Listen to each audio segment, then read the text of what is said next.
Hello guys, ഇത് ഞാൻ പറയുമ്പോൾ തന്നെ ഏകദേശം എല്ലാവർക്കും ആളെ പിടുത്തം കിട്ടിക്കാണും. ഗ്ലാമി ഗംഗ. ഞാൻ ഗ്ലാമീൻ്റെ ഷോർട്സും റീൽസൊക്കെ എടുത്ത് ഇങ്ങനെ സ്വൈപ്പ് ചെയ്യും. കാരണം ഹലോ ഗൈസ് അതിൻ്റെ ഒരു ടോൺ വ്യത്യാസത്തിലൊക്കെ വരും ചില സമയത്ത്. കേൾക്കാൻ ഭയങ്കര രസമാണ്. എത്ര പേരാണ് ചെയ്യുന്നത് എനിക്കറിയില്ല, ഞാനങ്ങനെ ചെയ്യാറുണ്ട്. എനിക്കത് കേൾക്കാൻ ഭയങ്കര ഇഷ്ടമാണ്. അപ്പോൾ ഗ്ലാമി ഗംഗയുടെ റീസെൻറ്റ് ഇൻ്റർവ്യൂ ഐ ആം വിത്ത് ധന്യ വർമ്മ എന്ന് പറഞ്ഞാൽ നമ്മുടെ ധന്യ വർമ്മയുടെ ചാനലിനകത്ത് ഗ്ലാമി ഗംഗയുടെ ഒരു അവരുടെ പേഴ്സണൽ ലൈഫിലുണ്ടായ കുറേ ഇൻസിഡൻസും കാര്യങ്ങളൊക്കെ വളരെ ഇമോഷണലായിട്ട് പറഞ്ഞിട്ട് പോകുന്ന ഒരു ഇൻ്റർവ്യൂ ആണ്. അപ്പോൾ ആ ഇൻ്റർവ്യൂ നിങ്ങൾ ഐ ആം വിത്ത് ധന്യ വർമ്മയിൽ കയറിയാൽ നിങ്ങൾക്ക് കാണാൻ പറ്റും. പാർട്ട് 1 ആണ്, പാർട്ട് 2 വരും. പാർട്ട് 1 നിങ്ങൾ കാണണം. കാരണം ഗ്ലാമി ഇതിനു മുമ്പും പല വേദികളിൽ പല സ്ഥലങ്ങളിൽ അച്ഛനെക്കുറിച്ചും ഫാമിലി ഉണ്ടായ ഇൻസിഡൻസിനെ കുറിച്ചൊക്കെ പറയുന്നുണ്ട്. പക്ഷേ ഇവിടെ കുറച്ചധികം സംസാരിക്കുന്നുണ്ട്. ഓക്കെ, ആൻഡ് ഇപ്പോൾ ഇത് ഭയങ്കര റെലവൻ്റാണ്. ഈ പറഞ്ഞ കാര്യങ്ങളിൽ നിന്ന് നമ്മൾ മനസ്സിലാക്കേണ്ടതായിട്ടുള്ള കുറേ വശങ്ങളുണ്ടെന്ന് എനിക്ക് പേഴ്സണലി തോന്നിയത് കൊണ്ടാണ് ഞാൻ എൻ്റെ പേഴ്സ്പെക്റ്റീവ് ഇവിടെ പറയുന്നത്. ഓക്കെ, അപ്പോൾ ഗ്ലാമിയുടെ ഇൻ്റർവ്യൂ ഞാൻ എൻ്റെ കമ്മ്യൂണിറ്റിയിലിടാം. ഐ ആം വിത്ത് ധന്യ വർമ്മയിൽ ആ ഒരു ഇൻ്റർവ്യൂവിൻ്റെ ഫസ്റ്റ് പാർട്ട് നിങ്ങൾ കയറി കാണണം. ഓക്കെ, അപ്പോൾ നമുക്ക് നേരെ ഗ്ലാമി പറയുന്നതിലേക്ക് പോവാം. ഞാൻ ആദ്യമൊക്കെ ഭയങ്കര എനിക്കെന്നും പറഞ്ഞ് കുറച്ച് ആൾക്കാർ, എൻ്റെ കുറച്ച് ഫ്രണ്ട്സ്, ആ ഫ്രണ്ട്സിൻ്റെ ഇടയിൽ മാത്രമുള്ള ഒരാളാണ്. എപ്പോഴും കുറച്ച് ടൈപ്പ് ഓഫ് ആൾക്കാരുടെ അടുത്ത് ഞാൻ എപ്പോഴും ഹാർഷായിട്ട് പെരുമാറുന്ന ഒരാളായിരുന്നു. ഒരു ടൈമിൽ ടീനേജ് ടൈമിലൊക്കെ ഞാൻ എപ്പോഴും ഭയങ്കര ഹാർഷായിരുന്നു എല്ലാവരുടെ അടുത്തും. എസ്പെഷ്യലി ആണുങ്ങളുടെ അടുത്ത് എനിക്ക് ഭയങ്കര ദേഷ്യമുള്ള ഒരു കാറ്റഗറിയിലുള്ള ഒരാളായിരുന്നു ഞാൻ എപ്പോഴും എൻ്റെ അച്ഛനെ ഞാൻ പലരിലും കാണുന്നു എന്നുള്ള രീതിയിൽ ഞാൻ തന്നെ അങ്ങനെ ഇത് വിചാരിച്ചിട്ട് എനിക്ക് മറ്റുള്ളവരുടെ അടുത്തൊക്കെ ദേഷ്യമായിരുന്നു. അച്ഛൻ ഒരു ഫാമിലിയിൽ എങ്ങനെ വില്ലനായി എന്നുള്ളതിൻ്റെ കാര്യങ്ങളാണ് ഗ്ലാമി പറയുന്നത്. ഗ്ലാമിയുടെ ലൈഫിൽ അച്ഛൻ, അമ്മ, സിബ്ലിങ്സ്, ആ ഒരു ഫാമിലിക്കകത്ത് അച്ഛൻ എന്ന് പറഞ്ഞ വ്യക്തി കൊടുത്ത ഒരു ടോക്സിക് ഇമ്പാക്റ്റ്. ഓക്കെ, മദ്യപാനം, ബാക്കി പ്രശ്നങ്ങൾ അറിയാലോ. മദ്യപാനിയായ ഒരു വ്യക്തിയുടെ കൂടെ ജീവിക്കുക. ഇപ്പോൾ മദ്യം കഴിക്കുന്ന ഒരുപാടുണ്ട്. ഞാൻ മദ്യപാനി എന്നുള്ളത് കൊണ്ട് ഉദ്ദേശിക്കുന്നത് മദ്യം മാത്രം കുടിച്ച് ജീവിക്കുന്ന, പച്ചവെള്ളം കുടിക്കില്ല, അവിടെയും മദ്യം കിട്ടിയാൽ കുടിക്കും എന്ന് പറഞ്ഞ് നീക്കുന്ന ആളുകളുണ്ട്. 24/7 താമരയായിട്ട് ജീവിക്കുന്ന ആളുകളുടെ ഒപ്പം ലൈഫ് മുന്നോട്ട് പോവുക എന്ന് പറഞ്ഞാൽ ഭയങ്കര സീനാണ്. ഓക്കെ, അവർ എപ്പോഴും ഒരു സാഡിസ്റ്റ് മെൻറ്റാലിറ്റി ആയിരിക്കും അവർക്ക്. ആളുകളെ ഉപദ്രവിക്കുക എന്നുള്ളൊരു മെൻറ്റാലിറ്റി. അതും സോഫ്റ്റ് ടാർഗറ്റ്സ് ആയിട്ട് ചിലപ്പോൾ ഭാര്യ മക്കളൊക്കെ ഉണ്ടെന്നുണ്ടെങ്കിൽ അച്ഛനാണല്ലോ, ഭാര്യയും മക്കളെയും അടിക്കുമല്ലോ. അടിച്ചു കഴിഞ്ഞാലും ബാക്കി സൊസൈറ്റി എന്താ പറയുക, അച്ഛനല്ലേ, ആ ഒരു സെറ്റപ്പ്. അപ്പോൾ അത് മുതലെടുത്ത് സ്വന്തം ഫാമിലിയിൽ ഭാര്യേനെയും കുട്ടികളൊക്കെ തല്ലി അടിച്ച് അങ്ങനെയുള്ളൊരു ലൈഫ് സെറ്റപ്പ്, അത് ഭയങ്കര നമുക്കൊന്നും ഇപ്പോൾ എനിക്കത് അനുഭവിക്കേണ്ട ഒരു അവസ്ഥ വരാത്തത് കൊണ്ട് കണ്ടതും അല്ലെങ്കിൽ ആളുകൾ പറഞ്ഞത് കേട്ടതുമായിട്ടുള്ള കാര്യങ്ങളിൽ നിന്നുള്ള ഒരു എക്സ്പീരിയൻസേ ഉള്ളൂ. ഇത് അനുഭവിച്ച ആളുകളുണ്ടാവും, അനുഭവിച്ച ആളുകൾക്ക് ഒരുപാട് പറയാനും ഉണ്ടാവും. സോ അതാണ് ഗ്ലാമിയുടെ പറഞ്ഞുകൊണ്ടിരിക്കുന്നത്. ഞാനും എൻ്റെ സ്കൂൾ കോളേജ് ടൈമിലൊക്കെ കുറേ പേര് ഇതുപോലെ കണ്ടിട്ടുണ്ട്. അവർക്ക് ഇങ്ങനത്തെ ഇഷ്യൂസ് കാണും. ചിലപ്പോൾ സംസാരിക്കുന്ന സമയത്ത് നമുക്ക് തോന്നുക ഇതെന്തോ ഇവർ ഇത്ര അറഗൻ്റായിട്ട് സംസാരിക്കുന്നത്. പക്ഷെ അതിൻ്റെ ബാക്കിലൊരു സ്റ്റോറിയാണ്. ഇപ്പോൾ ഗ്ലാമി അതാ പറയുന്നത്. ഗ്ലാമിയുടെ ടൈമിൽ ഗ്ലാമി അങ്ങനെ ആയിരുന്നു. ഗ്ലാമിക്ക് പുരുഷന്മാരെ കണ്ടു കഴിഞ്ഞാൽ എല്ലാവരും അച്ഛനെ പോലെയാണോ എന്നുള്ളൊരു സംശയം തോന്നുക, അങ്ങനത്തെ ഒരു പ്രശ്നം. ഓക്കെ, അപ്പോൾ എന്താണെങ്കിലും ഗ്ലാമിക്ക് അനുഭവിക്കേണ്ടി വന്ന ആ ഒരു അവസ്ഥകളൊക്കെ ഗ്ലാമി കൃത്യമായിട്ട് പറയുന്നുണ്ട്. നമുക്ക് നോക്കാം. എനിക്ക് ഓർമ്മയെന്ന് പറയുന്നത്, ഞാൻ 4ാം ക്ലാസ്സിലൊക്കെ പഠിക്കുമ്പോൾ എനിക്കിപ്പോഴും എൻ്റെ കണ്ണിൻ്റെ മുന്നിൽ ആ ഒരു സീൻ ഓർമ്മയുണ്ട്. എൻ്റെ അമ്മയുടെ മൂക്കിൽ ഒരു വലിയ തടിക്കഷ്ണം എടുത്തിട്ട് അച്ഛൻ ഈ മൂക്കിലും കണ്ണിലൊക്കെ അടിച്ചിട്ട് അമ്മയുടെ മൂക്കിൽ നിന്നും വായിന്നും കണ്ണൊക്കെ ഇങ്ങനെ ഇവിടെ ചതഞ്ഞ് അമ്മയുടെ മൂക്കിൽ നിന്ന് ഇങ്ങനെ ബ്ലഡ് പൊക്കോണ്ടിരിക്കുകയാണ്. അപ്പം അമ്മ തറയിൽ കിടന്നിട്ട് അമ്മ പെടയുന്നുണ്ട്. അപ്പം അതാണ് ഞാൻ ആദ്യമായിട്ട് കാണുന്നത്. അപ്പം എനിക്ക് അറിയാമെന്ന് വെച്ചാൽ എല്ലാ ഫാമിലിയിലും പ്രശ്നം ഉണ്ടാവും. ഭർത്താവ് ഭാര്യ എടുത്തിട്ട് അടിക്കും, അത് കോമൺ. കാരണം എൻ്റെ അന്ന് ആ 4ാം ക്ലാസ് വരെയോ 3ാം ക്ലാസ് വരെയോ വിചാരിച്ച അങ്ങനെയാണ് എല്ലാ ഫാമിലിയും. പക്ഷെ എനിക്ക് അബ്നോർമലായിട്ട് തുടങ്ങിയത് ഈ അച്ഛൻ അമ്മ ഉപദ്രവിച്ച് അമ്മയുടെ മൂക്കിൽ നിന്ന് ബ്ലഡ്, അന്ന് ഞാൻ ആദ്യമായിട്ട് കാണുന്ന, അത്രയും വൈലൻ്റ് ആയിട്ട് കാണുന്ന അപ്പോഴാണ്. അതിനുശേഷം പിന്നെ ഞാൻ കാണുന്ന ഇതാണ്, എപ്പോഴും ഉപദ്രവമാണ്, അടിക്കും എപ്പോഴും. പിന്നെ ഇപ്പം ഞാൻ വിചാരിച്ചു അമ്മയെ മാത്രമേ അടിക്കുന്നുള്ളൂ. പിന്നെ ഇപ്പം എന്നെ അനിയത്തി ഉപദ്രവിക്കാൻ തുടങ്ങി. അതാണ് എനിക്ക് അനിയത്തി ഉപദ്രവിക്കും. അനിയത്തിക്ക് എത്ര വയസ്സുണ്ട്? അനിയത്തിക്ക് എന്നെക്കാളും ഒരു ഗൗരി 1.5 വയസ്സിന് ഇളയത്. പിന്നെ എന്താ പറയുക, ഞങ്ങളെ വീടിന് പുറത്ത് വെളിയിട്ട് കഥ അടയ്ക്കും പുള്ളിക്കാരൻ മഴയാകുമ്പോഴത്തേക്ക്. അപ്പം ഞങ്ങൾ നല്ല ഉള്ളിലോട്ടാണ്, നല്ല കാട് ഏരിയയിലാണ് താമസിക്കുന്നത്. അപ്പോഴത്തേക്ക് പന്നി ഇറങ്ങുന്ന ടൈമുണ്ട്, കാട്ടുപന്നി ഉണ്ടല്ലോ, അത് ഇറങ്ങുന്ന ടൈം. ആ ടൈമിൽ ഞങ്ങൾ വെളിയിട്ട് കഥ അടച്ചിട്ട് ഞങ്ങൾ മഴയത്ത് നിൽക്കും. ഞങ്ങൾ ആ വീടിൻ്റെ സൈഡിൽ എവിടെയെങ്കിലും ഒളിച്ച് നിൽക്കണമെന്ന് കണ്ടാൽ ഞങ്ങളെ കല്ലെറിയും, ദൂരെ പോകാൻ വേണ്ടിയിട്ട് കല്ലെറിയും. അങ്ങനെയൊക്കെ ഉള്ള ഒരു ക്യാരക്ടറുള്ള ഒരാളാണ് എൻ്റെ അച്ഛൻ. ഞാൻ അങ്ങനെ എന്താ, എനിക്ക് ഭയങ്കര ട്രോമയുണ്ട് എൻ്റെ ചൈൽഡ്ഹുഡിനെ കുറിച്ച് ആലോചിക്കുമ്പോഴത്തേക്ക്. ഓക്കെ, അപ്പോൾ ഒരു ഭയങ്കര മദ്യത്തിന് അടിമയായ ഒരു വ്യക്തി സാഡിസ്റ്റ് ആയി കഴിഞ്ഞാൽ, അതായത് ബാക്കിയുള്ളവരുടെ സങ്കടത്തിൽ നിന്ന് സന്തോഷം കണ്ടെത്തുന്ന ഒരു എക്സ്ട്രീം അവസ്ഥയിലാണ് എനിക്ക് തോന്നുന്നത് ഗ്ലാമിയുടെ അച്ഛൻ എന്ന് പറഞ്ഞ വ്യക്തി അപ്പം ഉണ്ടായിരുന്നത്. അപ്പോഴും ഇപ്പോഴും അങ്ങനെയാണെന്ന് അറിയില്ല, എന്നാലും അപ്പോഴത്തെ ടൈമിൽ ആ ഒരു വ്യക്തി അങ്ങനെയാണെന്നാണ് ഗ്ലാമി പറഞ്ഞത്. ഇതിൽ സൊസൈറ്റിക്ക് വലിയൊരു പങ്കുണ്ടെന്നാണ് എനിക്ക് പറയാം. സൊസൈറ്റിക്ക് മാത്രമല്ല, നമ്മുടെ വീടുകളിൽ തന്നെ ചില അമ്മമാർ കുട്ടികൾക്ക് പറഞ്ഞു കൊടുക്കുക എന്താ അറിയോ, ഇപ്പോൾ അമ്മയും അച്ഛനുമുള്ള ഫൈറ്റൊക്കെ കാണുമ്പോൾ എല്ലാ വീട്ടിലും ഇങ്ങനെയാണ് മക്കളെ, കുഴപ്പമില്ല, ഞാൻ സഹിച്ചു, അമ്മ സഹിച്ചു, അമ്മ ഓക്കെ, അമ്മയല്ലേ, അമ്മയാകുമ്പോൾ ഇങ്ങനെ വേണം, പെണ്ണുങ്ങൾ സഹിക്കണം, ഇത് മക്കൾക്കും പറഞ്ഞു കൊടുക്കും. എനിക്ക് തോന്നുന്നു അതാണ് ഗ്ലാമിയും പറഞ്ഞത്. അതായത് എല്ലാ വീടുകളിലും ഇതുപോലെയാണെന്ന് ഞാൻ വിചാരിക്കാനുള്ളൊരു പ്രൈം റീസൺ ഇതായിരിക്കും. ആരെങ്കിലുമൊക്കെ പറഞ്ഞു കൊടുത്തതാണ്, അച്ഛനമ്മയാണ് ഇങ്ങനെയൊക്കെ തന്നെയാണ്. അതൊക്കെ ഒരുപാട് ഇപ്പോഴും എനിക്ക് തോന്നുന്നു അങ്ങനത്തെ പ്രശ്നങ്ങളുണ്ട് കേട്ടോ. ചില വീടുകളിലൊക്കെ അച്ഛനും അമ്മയൊക്കെ ഫൈറ്റ് ചെയ്യുമ്പോഴത്തേക്ക് മക്കൾ ഞാൻ പറയുമ്പോൾ മക്കൾ കണ്ടു കഴിഞ്ഞാൽ ഇത് അവരോട് ഇതിങ്ങനെയാണ്, അമ്മ അങ്ങനെ ആയിരിക്കണം, സ്ത്രീ അങ്ങനെ, അതൊന്നും അല്ല വിഷയം. ഒന്നില്ലെങ്കിൽ ഈ പറഞ്ഞ ഇതിൽ കുട്ടികളുടെ മുന്നിൽ ഇങ്ങനത്തെ അറഗൻസ് കാണിക്കാതിരിക്കുക, അല്ലെങ്കിൽ ആ റിലേഷനെ മാറിപ്പോരുക, ജീവിതം അവസാനിപ്പിക്കരുത്. ഞാനിപ്പോൾ ഈ ഒരു കോണ്ടന്റ് എടുത്ത് വെക്കാൻ തന്നെ കാരണം എന്താണെന്ന് വെച്ച് കഴിഞ്ഞാൽ, റീസെൻ്റ് ആയിട്ട് എത്ര കേസുകൾ കണ്ടു നമ്മൾ, അവർ ലൈഫ് അവസാനിപ്പിച്ച് കളയുകയാണ്. ഇവിടെ ഗ്ലാമി വന്നിരുന്ന് സംസാരിക്കുന്നുണ്ട്. ഗ്ലാമി വന്നിരുന്ന് സംസാരിക്കാൻ കാരണം ഗ്ലാമിയുടെ അമ്മയാണ്. ഇത്രയും സഹിച്ചിട്ട് ഈ അച്ഛൻ്റെ ഭാഗത്തുനിന്ന് ഈ പട്ടിക കഷ്ണം വെച്ചുള്ള അടി സഹിക്കുന്നു, അവരുടെ ഉപദ്രവം സഹിക്കുന്നു, എന്നിട്ടും ആ ലേഡി സ്ട്രോങ് ആയി പിടിച്ചു നിന്ന് അവരുടെ റീസെൻറ്റ് വ്ളോഗൊക്കെ കണ്ടാൽ മതി, ഒരു സർപ്രൈസ് കൊടുക്കുന്ന, ഒരു ചെയിൻ കൊടുക്കുന്ന ഒരു വ്ളോഗൊക്കെ ഉണ്ട്. ആ അമ്മ എന്ന് പറഞ്ഞ വ്യക്തി അന്ന് ഇപ്പം നിങ്ങൾ ഈ കേൾക്കുന്ന പോലെ ജീവിതം അവസാനിപ്പിച്ചിരുന്നെങ്കിൽ ഈ മക്കളുടെ അവസ്ഥ എന്താവും? അമ്മ അവിടെ എന്ത് ചെയ്തു പറയോ, സ്ട്രോങ് ആയിട്ട് നിന്നു, മക്കളെ പഠിപ്പിക്കണം, ഒരു കാലം വരും മക്കൾ നന്നാവുന്നൊരു കാലം, അന്നെല്ലാം ശരിയാവും. പക്ഷെ ഇവിടെ പലർക്കും അങ്ങനെ ചിന്തിക്കാനേ പറ്റുന്നില്ല. ഒരു പക്ഷേ അവർക്ക് ആരുമില്ല, അല്ലെങ്കിൽ ഇനി എൻ്റെ വീട്ടിൽ പോകാൻ പറ്റില്ല, സൊസൈറ്റി എന്ന് വിചാരിക്കുന്നുള്ള ചിന്തകളായിരിക്കും. പക്ഷെ നിങ്ങൾ അങ്ങനെ ചിന്തിച്ച് തുടങ്ങിയാൽ നിങ്ങൾ അവിടെ ഫെയിലിയർ ആവും. നിങ്ങൾ എന്ത് ചെയ്യുക, നിങ്ങളാൽ കഴിയുന്ന രീതിയിൽ സെൽഫ് സപ്പോർട്ട് ചെയ്തിട്ട് നിങ്ങൾ പറ്റുന്ന ജോലിക്ക് പോയി നിങ്ങൾ ജീവിതം മുന്നോട്ട് കൊണ്ടുപോയി. ഏതെങ്കിലും ഒരു സ്റ്റേജിൽ ആരെങ്കിലും വരും, ഇല്ലെങ്കിൽ എന്തെങ്കിലും നമുക്കൊരു ഹെൽപ്പ് കിട്ടും. പക്ഷേ ഇപ്പോഴത്തെ കാലത്തിൽ കുറച്ചും കൂടി ഈസിയാണ്.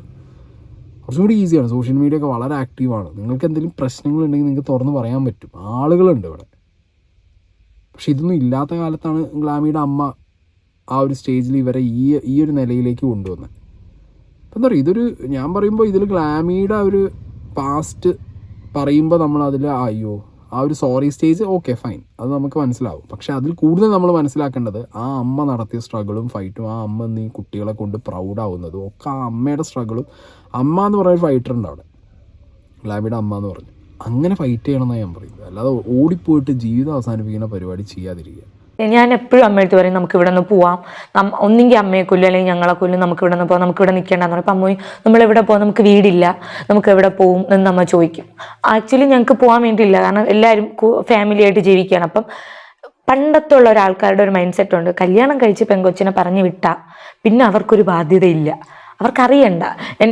സത്യമില്ല, ഞങ്ങൾ ഇങ്ങനെ കഷ്ടപ്പെട്ട് കിടന്നപ്പോൾ ഒരു റിലേറ്റീവ് പോലും ഞങ്ങളുടെ അടുത്ത് വന്നിട്ട് നീ വാ ഞങ്ങൾ നോക്കിക്കോളാം, അല്ലെങ്കിൽ ആ കൊച്ചുങ്ങളെ ഞങ്ങൾ പഠിപ്പിച്ചു. ഇഷ്ടം പോലെ നല്ല റിച്ച് ആയിട്ടുള്ള ഫാമിലി മെമ്പേഴ്സ് ഉണ്ട് ഞങ്ങളെ ഫാമിലിയിൽ. പക്ഷെ ഒരാൾ പോലും ഞങ്ങളെ സ്പോൺസർ ചെയ്ത് പഠിപ്പിക്കാന്നൊന്നും പറഞ്ഞിട്ടില്ല. എൻ്റെ അമ്മ കഷ്ടപ്പെട്ട് പഠിപ്പിച്ചതാണ്. ഇവിടെ ഞാൻ ഇരിക്കുന്നുണ്ടെങ്കിൽ അത് എൻ്റെ അമ്മയുടെ കഷ്ടപ്പാടാണ്. ഓണമൊക്കെ ആകുമ്പോൾ ആഗ്രഹിക്കും ഒരു ജോഡി ഡ്രസ്സ്, അല്ലെന്നുണ്ടെങ്കിൽ വീട്ടിലിടെ ഒരു ജോഡി ഡ്രസ്സ് ആരെങ്കിലും കൊണ്ട് തന്നിരുന്നെങ്കിൽ, അല്ലെങ്കിൽ ഇവിടെ എന്തെങ്കിലും ഇന്നാസെങ്കിലും കൊണ്ട് തന്നിരുന്നെങ്കിൽ എന്ന് വിചാരിച്ചിട്ടുണ്ട്. ഒരാൾ പോലും കൊണ്ട് തന്നിട്ടില്ല. ഇതെന്താ പറയുക, ഇത് സൊസൈറ്റിയിൽ ഇപ്പോഴും ഉണ്ട്, ഇപ്പം ഇല്ലാന്ന് ആർക്കും പറയാൻ പറ്റില്ല. അതായത് നമ്മൾ വിചാരിക്കും നമ്മൾക്ക് ഹെൽപ്പ് ചെയ്യാൻ ആരെങ്കിലും കാണുന്നുള്ളത്, ഒരു മനുഷ്യനുണ്ടാവില്ല. അതാണ് അതിൻ്റെ ഒരു ഫാക്റ്റ് എന്ന് പറയുന്നത്. നമ്മുടെ ഫാമിലി ലൈഫ് തകർന്ന് പൊളിഞ്ഞു തുടങ്ങുമ്പോൾ നമ്മളുടെ മനസ്സിൽ എന്താ കാണുക, ഫ്രണ്ട്സ് ഉണ്ടാവും, റിലേറ്റീവ്സ് ഉണ്ടാവും, ഉപദേശം തരാൻ 100 പേര് കാണും. ഉപദേശം തരാൻ ഡെഫിനറ്റ്ലി 100 പേര് കാണും. പക്ഷെ കയ്യിലെ കാശ് തന്ന് ഒരു ഹെൽപ്പിംഗ് ഹാൻഡ് തരാൻ ഒരു മനുഷ്യനും കാണില്ല. അത് വേറെ കേസ്. ഉപദേശിക്കാനും ഇല്ലെങ്കിൽ ആ പറഞ്ഞ ഉപദ്രവം സഹിച്ച ആ വ്യക്തിയോടൊപ്പം മുന്നോട്ട് ജീവിക്കുമെന്ന് പറഞ്ഞു വരാൻ ഒരുപാട് പേര്, അത് പ്രത്യേകിച്ച് കൂട്ടക്കാരും കുടുംബക്കാരും. അതെന്തപ്പോൾ എന്തിനും പോൾ പോകുന്നവൻ്റെ അടുത്ത് അയ്യോ ഇപ്പോൾ ഒരു ഇടയ്ക്ക് ഒരു കള്ളുപിടിച്ച് വരുന്നല്ലേ ഉള്ളൂ, രണ്ടടി കിട്ടും ആണ് സഹിച്ചാൽ പോരോ, ഓക്ക് ജീവിതം മുന്നോട്ട് പോകില്ല, ഓക്കും കുട്ടിയാക്കുള്ളതിനും കൊടുക്കണില്ല. ഇതിങ്ങനെ ഇപ്പോഴും പറഞ്ഞുകൊണ്ടിരിക്കും. ഈ പറഞ്ഞു കൊടുക്കലുകളാണ് പലരുടെയും ജീവൻ അവസാനിക്കുന്ന ഒരു സിറ്റുവേഷൻ. കാരണം അവർ നോക്കുമ്പോൾ ഹോപ്പില്ല മുന്നിൽ, കൂട്ടക്കാർ സഹായിക്കുന്നില്ല, കുടുംബക്കാർ സ്വന്തം വീട്ടുകാർ സഹായിക്കുന്നില്ല.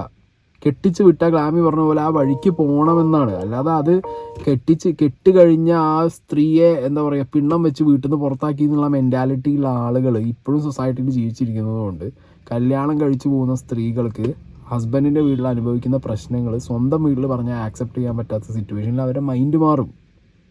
ഇത് പണ്ട് മുതലും ഇപ്പോഴൊക്കെ നടക്കുന്നുണ്ട്, എത്രയോ വീടുകളിൽ ഇത് നടക്കുന്നുണ്ട്. അതുകൊണ്ട് ദയവ് ചെയ്ത് പാരൻസ് വിചാരിക്കുക കല്യാണം കഴിഞ്ഞ് വിടുക എന്ന് പറഞ്ഞു കഴിഞ്ഞാൽ ഒന്നിച്ച് അവരങ്ങോട്ട് നടതള്ളി പുറത്താക്കുക എന്നല്ല.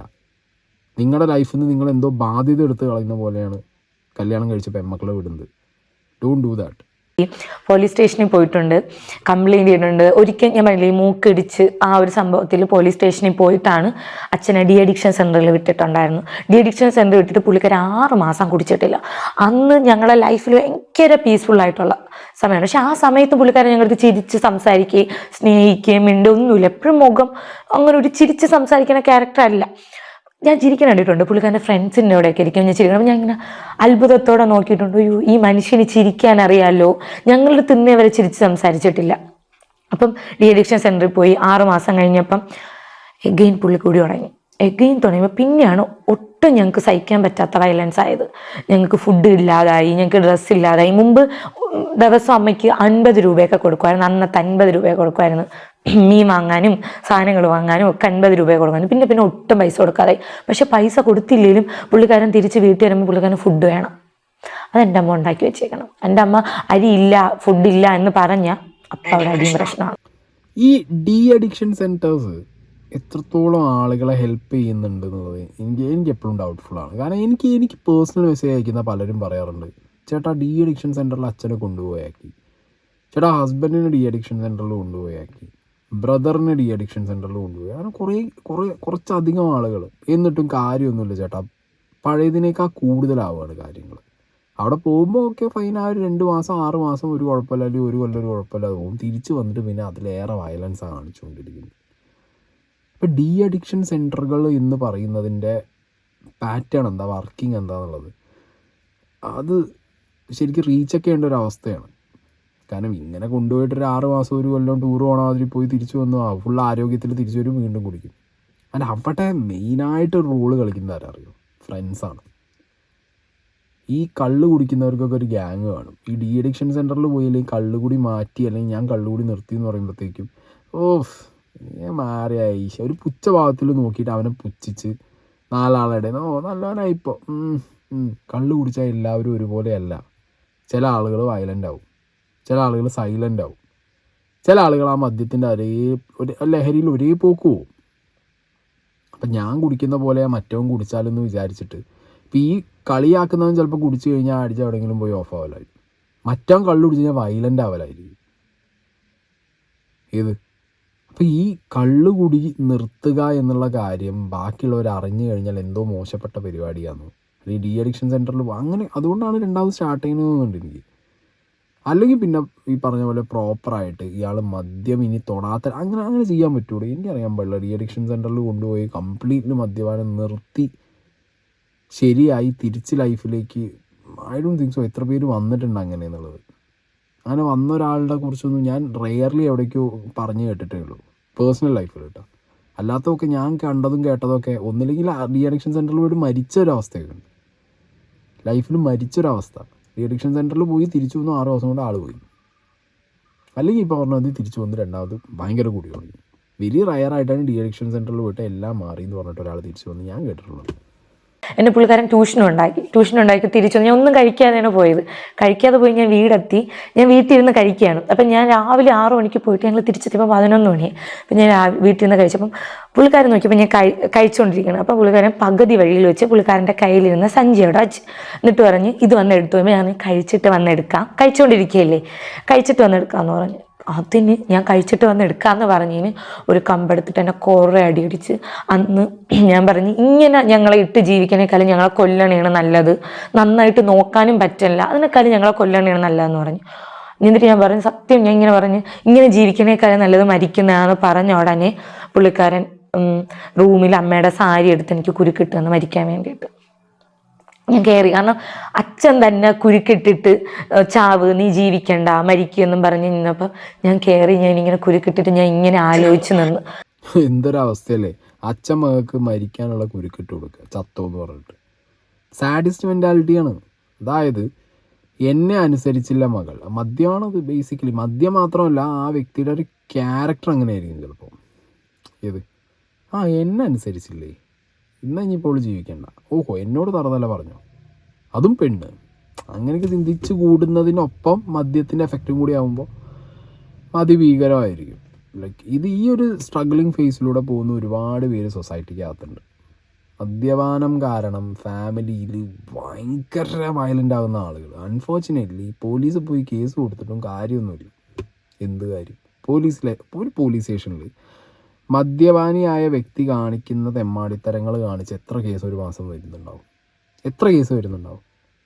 ഇതിലൊക്കെ വല്ല തീർപ്പും ഉണ്ടാകുന്നുണ്ട്? എല്ലാം കോംപ്രമൈസിലാണ് പോകുന്നത്. അതാണ് ഏറ്റവും വലുത സീന്. കോംപ്രമൈസ് ചെയ്യണം. കൂട്ടക്കാരും കുടുംബക്കാരും വരും, കോംപ്രമൈസ് ചെയ്യണം. നാട്ടുകാരുടെ ഇടപെടും, കോംപ്രമൈസ് ചെയ്യിക്കും.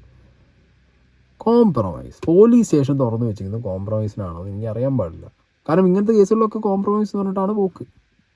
അത് കൃത്യമായി നിയമ നടപടി എടുത്ത് ദേഹോപദ്രവം ഏൽപ്പിക്കുന്നുണ്ടെങ്കിൽ ആളെ പിടിച്ച് ആത്തിട്ട് ചാമ്പണം. ഞാൻ പറയുമ്പോൾ അതല്ലേ, പോലീസുകാർ രണ്ട് കൊടുക്കണം. ചിലപ്പോൾ അതിൽ നന്നാവുന്നവരുണ്ട്. അതിൽ നന്നാവാത്ത ആളുകൾ പിന്നെയും പുറത്തിറങ്ങി എന്തെങ്കിലും പ്രശ്നം കാണിച്ചു കഴിഞ്ഞാൽ കാലകാലം ആത്തിട്ടുള്ള വകുപ്പ് നോക്കണം. എന്താണെങ്കിലും കുറേ എണ്ണത്തിന് ആത്ത് തീറ്റിപ്പറ്റും, കൂട്ടത്തിൽ കടന്നോട്ടെ എന്ന് വിചാരിക്കണം. മദ്യം കാരണം എത്ര ജീവിതങ്ങളാണ് പോയിക്കൊണ്ടിരിക്കുന്നത്, ഒരു പിടുത്തവുമില്ല. ഞാൻ പറഞ്ഞില്ല, റീസെൻ്റായിട്ട് ഇപ്പം ഞാൻ ഈ ഇൻ്റർവ്യൂ കണ്ടതെന്ന് എനിക്ക് മനസ്സിലായൊരു കാര്യം എന്ന് പറഞ്ഞാൽ, ഗ്ലാമിയുടെ അമ്മ നല്ല സ്ട്രോങ് ലേഡിയാണ്. അവർക്ക് എപ്പോഴും മുന്നോട്ടൊരു വിഷൻ ഉണ്ടായിരുന്നു. മക്കൾ എവിടെയെങ്കിലും എത്തും, ഒരു നല്ല പൊസിഷനിലെത്തും, ജീവിതം നാളെ നന്നാവും എന്നുള്ളൊരു വിശ്വാസം അവർക്കുണ്ടായിരുന്നു.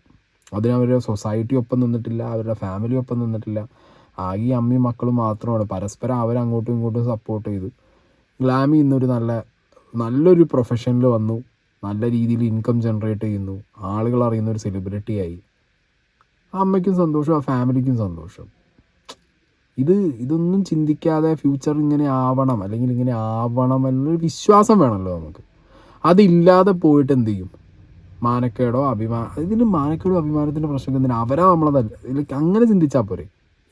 എന്നെ ഉപദ്രവിക്കുന്ന അവരാണ്, എനിക്കിതിലെല്ലാം മാനക്കേടം, അവരാണ് അതിന് മാനക്കേണ്ടത്. ഇപ്പം അടുത്ത റീസെൻ്റ്ലി ആ ലേഡി വീഡിയോ ഒക്കെ എടുത്തിട്ട് പോയിട്ട് അവരുടെ ജീവിതം അവസാനിപ്പിച്ചു. ഓക്കെ, വീട്ടുകാരൊപ്പം ഇല്ല, നാട്ടുകാരൊപ്പം ഇല്ല, അവരാ എടുത്ത വീഡിയോ അവർക്ക് ഓൾറെഡി പോസ്റ്റ് ചെയ്തിരുന്നെങ്കിൽ എന്താണ് സോഷ്യൽ മീഡിയ അടക്കം, നാട്ടുകാരടക്കം, ന്യൂസുകാരടക്കം ഇടപെട്ടിട്ട് പിന്നെ ഒന്നും ചെയ്യാൻ പറ്റാത്തൊരവസ്ഥയിൽ ആ ഫാമിലി മാറും. ഓക്കെ, അവരുമായിട്ടുള്ള ബന്ധം പോയാലടക്കം ഇവരുടെ ഫാമിലി ഇവരെ ആക്സെപ്റ്റ് ചെയ്യുമല്ലോ, സ്വന്തം ഫാമിലി ആക്സെപ്റ്റ് ചെയ്യും. അല്ലെങ്കിൽ ഇപ്പോൾ സപ്പോർട്ട് ചെയ്യുന്ന ഒരുപാട് ഓർഗനൈസേഷൻസും കാര്യങ്ങളൊക്കെ ഉണ്ട്. ആരെങ്കിലും ഒരാളെ ഏറ്റെടുക്കും.